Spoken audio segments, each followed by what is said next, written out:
basically I am going to use bisection method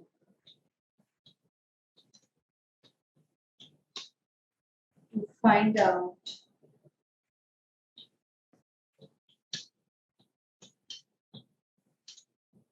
the root of any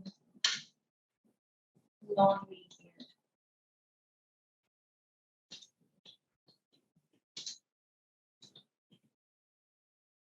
equation. Okay, so this is our noted and we are going to write a program on it. But before writing a program or before creating a user-defined function for bisection method, let me just take few minutes to explain you what is bisection method and how we are going to take the root out of it.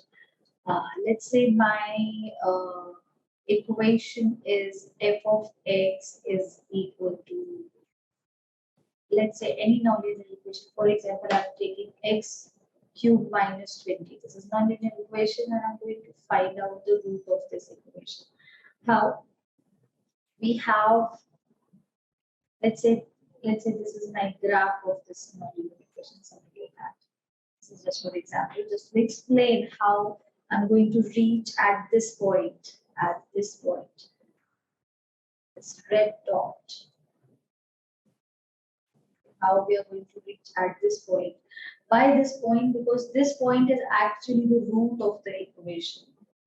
Wherever your like f of x, like f is function, wherever your function cuts your x-axis is the root of your equation.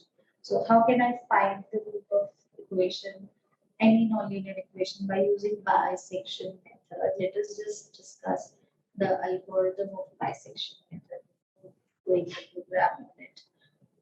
So here, firstly, I'm going to ask from the user that kindly suggest what is the range according to your like observation. Give me two values of lower bound or the upper bound, uh, where in between your root can be, like it could be present in between that range. So let's say user say in between 1 to 4. I think this is my range, that a is equals to 1 and b is equals to 4. A is my lower limit and b is my upper limit. In between a, that is 1, and 4, 2 to 4.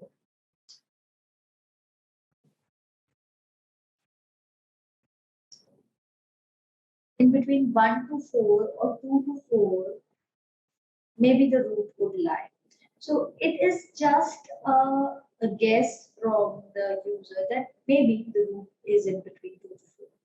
But how can we start our computation on the basis of only just guessing the value?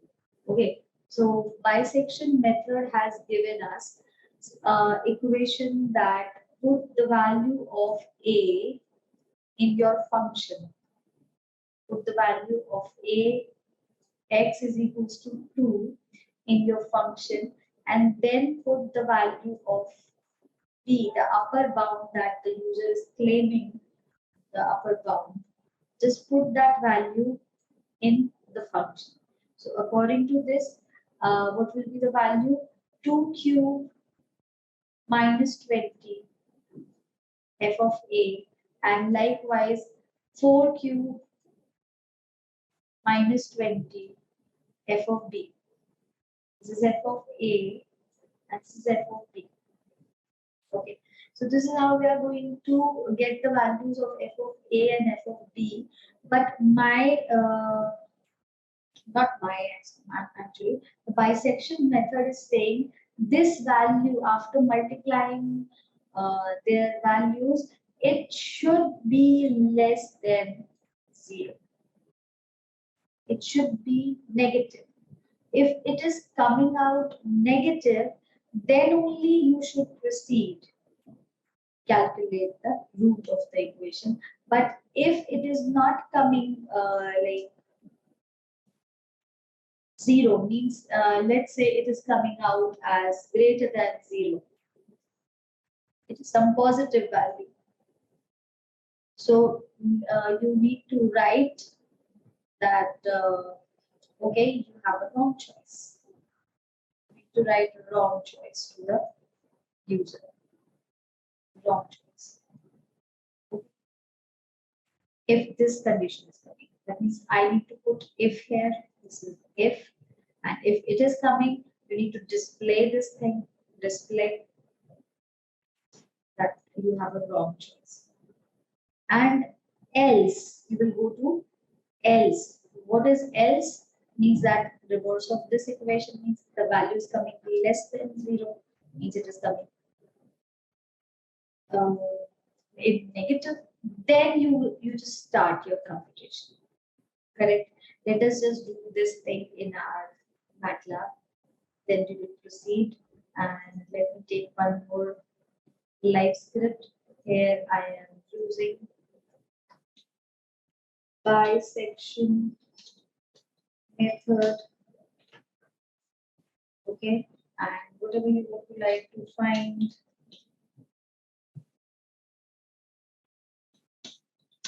the root of x cubed minus 20. This is my equation. And if you want to go to the code area, you can just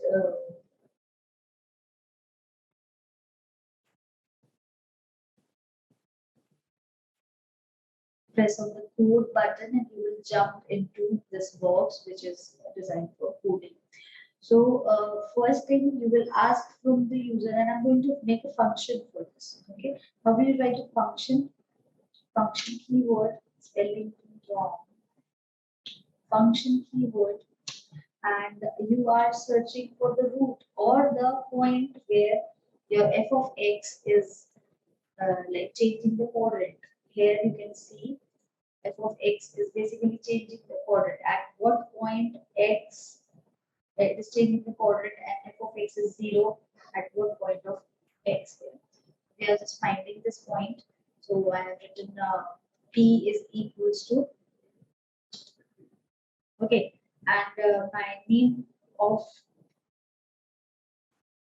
function could be anything.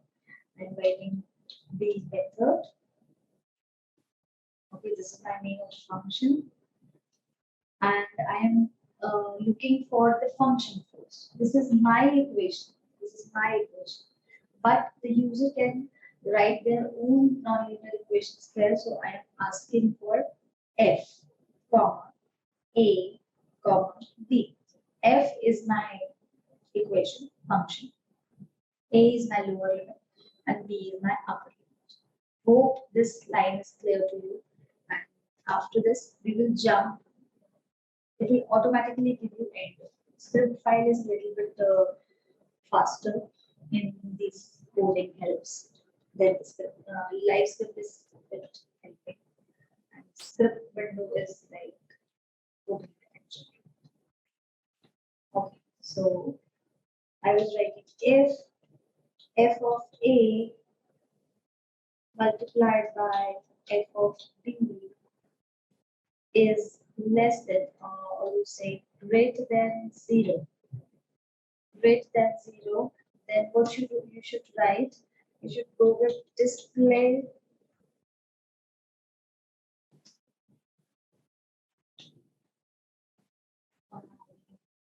wrong choice, or any message, whatever you want to give, you can give any message here. Wrong choice. And next is else. Else means the next condition is correct. It is less than 0. So in else, what we are going to do, we are going to find a point where it is f of x is coming 0 at x1. Okay, so now this is going to be interesting here. I am just this thing, and we will do the else part. So this is else. Okay. In bisection method, what it says that if you have a lower limit, let's say A and B, okay, what you should take, just take a midpoint of it. How will you take a midpoint? Let's say P is equals to A plus B whole divided by 2, correct? Whole divided by 2. This is division. So this way you get the midpoint. Let's say my midpoint is somewhere here. Okay, somewhere here I get this point. I don't know whether it is near to my zero position of x, f of x on x is not, or maybe it could be. But how we are going to check that it is near to zero or not? We will give a error approximate function. We are going to calculate the error. Just put this value of p in your function f of p. Just put this value in your function f of p. Let's say what is the value? Let's say you just choose 2 and 4 is your lower limit and upper limit. What will be the midpoint? 2 plus 4 divided by 2 will be 3. Okay. Now put 3 in your function f of p. What will be the value? 3 cube minus 20. Whatever the answer is. Maybe it is 7 will be the answer. Okay, if let's say 7 is your answer, or it could be negative also. In case it is negative, what it will do? ABS function, absolute function, will take modulus of your value. Let's say here I am getting 7. 27 minus 20 is it's 7. F of t is 7. So what it will do? It will take the absolute value. In case it will give you minus 7. Just assume that it is giving minus 7. What it will do? It will just take out the mod of it and make it 7. Make it positive 7. Absolute value will do this. Okay. Now my intention was to calculate the error, that what point you have calculated. Let's say p is equals to 3 here, by assuming that 2 or 4 are the values of the range where in between the uh, root exists. So 3 is my point. Is 3x is equals to 3 is really that point where f of x is becoming 0? No, it is not becoming 0. The value is 7. It is not 0 at x. F of x is 7 at this point. Okay, f of x will be 7 at this point, not 0. So I want that point where this error should be near to 0. Near to 0 means, let's say 0, 0, 0, 1. This is very near to 0. And I am going to calculate my point again and again by different values of a and b, and by taking the average of it and calculating t again and again. Till then, I am very close to this. This is my basic requirement of bisection. So how I'm going to use it? Let's say I'm using while loop to just to calculate the error again and again. According to the bisection method, if it is not, if 3 is not giving 0 value, then please discard either A or either B, because we are not like the value of f of x there 0, the value of f of x is 0, not in between A and B. Now it could be in between A and P, or in between P or B. So it could, we have just bisected our area, we have just bisected the limit under which my f of x is coming